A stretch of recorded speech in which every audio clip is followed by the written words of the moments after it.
आप सभी को मेरा सादर प्रणाम। आप सभी को मेरा यूट्यूब चैनल अहिल्या की दुनिया में स्वागत है।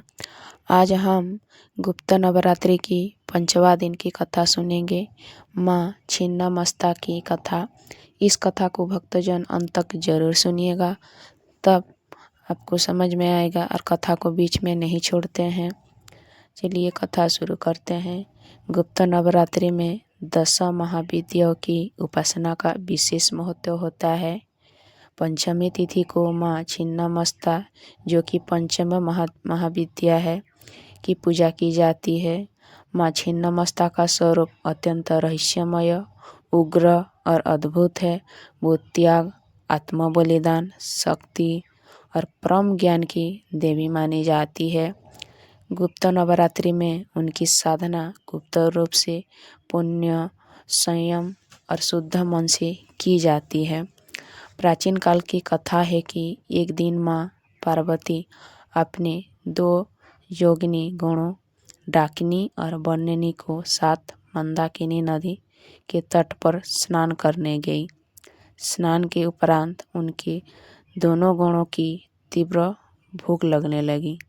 उन्होंने माँ से भोजन की प्रार्थना की।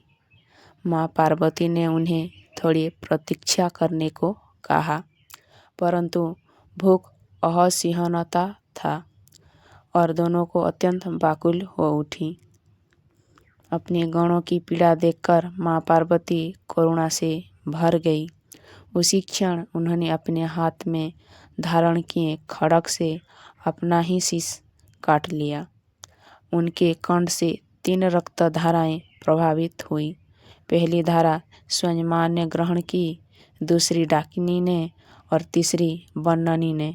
यह दृश्य देखकर समस्त सृष्टि स्तब्ध रह गई।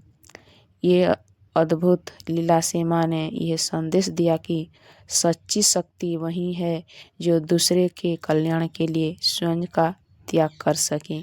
उसी समय माँ पार्वती ने छिन्नमस्ता के रूप में प्रकट होकर संसार को त्याग, साहस और निर्भयता का उपदेश दिया।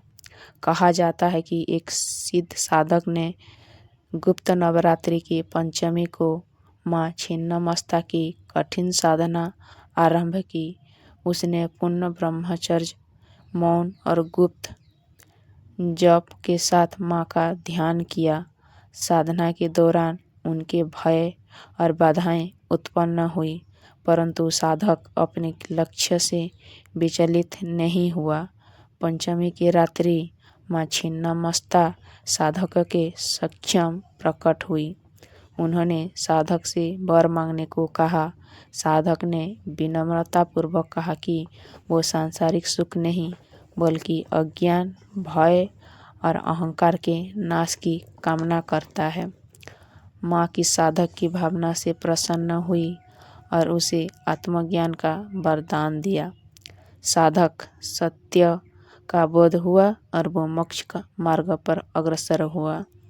माँ छिन्नमस्ता की उपासना यही सिखाती है कि जीवन में आगे बढ़ने के लिए कभी कभी अपने भीतर के डर, मोह और अहंकार का त्याग करना आवश्यक होता है।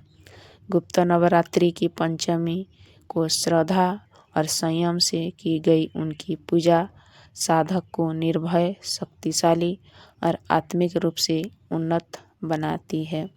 इस कथा से क्या सीख मिली कमेंट में ज़रूर बताना। पहली बार चैनल पर आए तो चैनल को सब्सक्राइब कर दीजिए। वीडियो कैसा लगा कमेंट में ज़रूर बताना। राधे राधे।